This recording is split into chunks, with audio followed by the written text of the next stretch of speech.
Welcome back to Breakfast Television. Now, you could certainly make an argument that here in the Maritimes there are more fans of auto racing than any other sport except hockey. For proof, look no further than the completely revamped Riverside Speedway in James River, Nova Scotia, near Antigonish, where thousands of fans pack the oval for Saturday night stock car racing.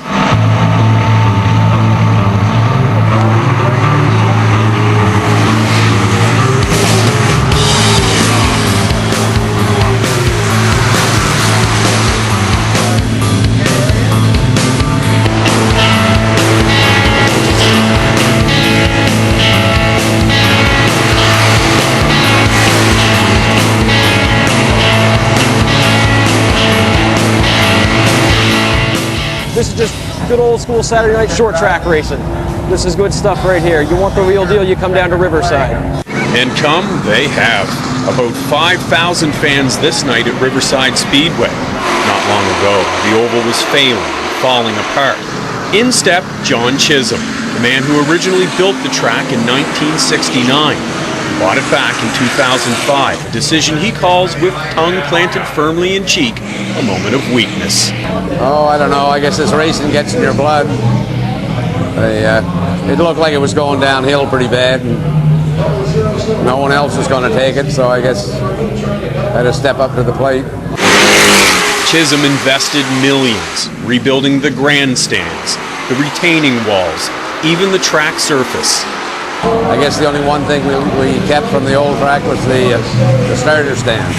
Now a racing culture has emerged at Riverside. Next to the Speedway, dozens of RVs are parked for the weekend. They house repeat visitors like Matthew Moser, who drives up from the Eastern Shore with his wife. It's a lifestyle, it's an addiction, we take it personally. Chisholm hoped his latest venture into stock car racing would be successful. What's happening at Riverside exceeds his expectations. Awful lot of new race fans, people I've never seen in a racetrack before, and it's almost turned into a social event. The main event is the CarQuest Pro Stock Circuit's Pioneer Pole 100. 100 laps around the third of a mile oval. It featured St. John-based rookie Lonnie Somerville on the pole, followed by drivers like the Tour's first race winner, Wayne Smith. Former champion Mike MacKenzie of Dartmouth, getting a last-minute good luck kiss from his wife. And 63-year-old former champ Rolly McDonald, the favorite of a 7-year-old fan. He's from Picton County. Another local racing legend, Frank Fraser, returning to the Cat car at age 62. The same car his late son Scott dominated the sport with for over a decade. I don't know whether I'm sending a message, but if I can get up there, I'll show them that after 60 you can still be pretty competitive. This race starts the same way the last ended, with Smith out front. The Timberley, Nova Scotia Speed Demon leads the pack as they near the midway point of the race, with Somerville on his tail. A little further back, Fraser is competitive, running in the top 10. Fraser's former driver, Shawn Turple, making his first start since leaving Fraser's team, blows past Somerville and takes over second place. The race changes drastically with 43 laps to go. Under a yellow caution flag, Turple passes Smith off the restart. Just as he's clearing Smith's bumper, the two make contact. Oh, yes! Oh, no!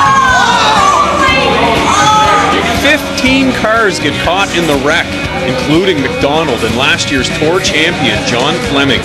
As the pit crew works furiously on Turple's decimated car, Smith gets penalized by the judges and sent to the back of the pack.